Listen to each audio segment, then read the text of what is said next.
तुर्तास पुढची बातमी पंजाबमधनं। पंजाब सरकारनं सर्वोच्च न्यायालयामध्ये दाखल केलेल्या एका अपिलावरच्या सुनावणीवरनं अनुसूचित जाती आणि अनुसूचित जमातीमधील उपवर्गीकरणाबाबत घटनात्मक मुद्द्यांचा उहापोह सर्वोच्च न्यायालयामध्ये सुरू आहे।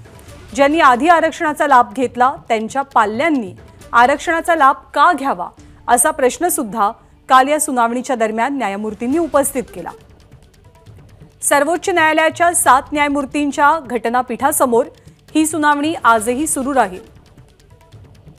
अधिक माहिती सोमेश कोलगे देतात। सोमेश, पंजाबमधलं जरी हे प्रकरण असलं तरी विशेष करून महाराष्ट्रात सध्याच्या घडामोडी घडतात त्या दृष्टीने हे प्रकरण निश्चितच महत्त्वाचं आहे आणि देशाच्या पातळीवरती सुद्धा। नेमकी याचिका काय आहे, कशाबद्दलची चर्चा आहे, काय घडतंय पंजाबमध्ये? ज्ञानदा, ही याचिका पंजाब सरकारची असली तरी सुद्धा संपूर्ण देशाच्या दृष्टीने हा अतिशय महत्त्वाचा मुद्दा आहे। कारण घटनापीठासमोर कॉन्स्टिट्यूशनल बेंच समोर 7 न्यायाधीशांच्या बेंच समोर ही सुनावणी सुरू आहे आणि त्यात जो मुख्य मुद्दा आहे तो म्हणजे शेड्यूल कास्ट आणि शेड्यूल ट्राईब अनुसूचित जाती व जमाती यामध्ये उपवर्गीकरण म्हणजे सब क्लासिफिकेशन केलं जाऊ शकतं का आणि सब क्लासिफिकेशन जर केलं गेलं तर ते करण्याचा अधिकार राज्य सरकारला असणार आहे का।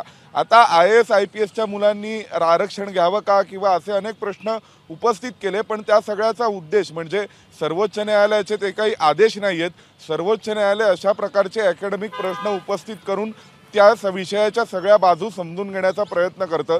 2005च्या दरम्यान पंजाब सरकारने एक नवी धोरणानुसार शेड्यूल कास्टमध्ये मजहबी सिख आणि वाल्मिकी समाज जो आहे त्यांच्यासाठी विशेष तरतुदी केल्या होत्या आणि त्यामध्ये पंजाब सरकारचं त्यामागचं लॉजिक असं होतं की अनुसूचित जाती असतील किंवा अनुसूचित जमाती असतील यामध्ये सुद्धा असे अनेक घटक आहेत की जे अतिमागास आहेत किंवा या आरक्षणाचा लाभ त्या घटकांपर्यंत पोहोचला पाहिजे। त्यामुळे अशा प्रकारचं सब क्लासिफिकेशन उपवर्गीकरण आवश्यक आहे आणि देशपातळीवरही अनेक ठिकाणी अशा प्रकारच्या सब क्लासिफिकेशनची मागणी झाली आहे। थोड्याफार प्रमाणात महाराष्ट्रातही शेड्यूल कास्टमध्ये सब क्लासिफिकेशन करा अशा मागण्या यापूर्वी झाल्यात।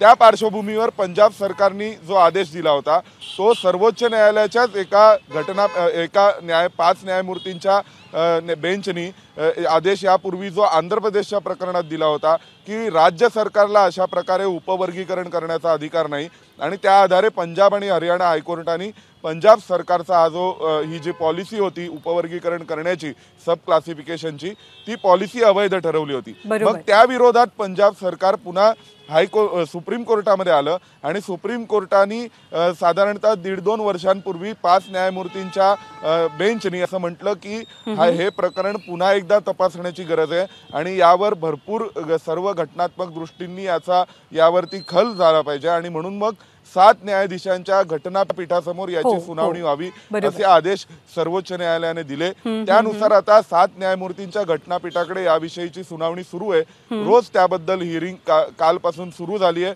आणि आजही त्या प्रकरणावरचे हिअरिंग सुरू राहणार आहे। यातून स्वाभाविक जे काही परिणाम समोर येतील ते संपूर्ण देशावर फार बरोबर आहे। ही केस केवळ एका राज्यापुरती मर्यादित नाही, आता देशपातळीवरती त्याचे परिणाम जाणवतील।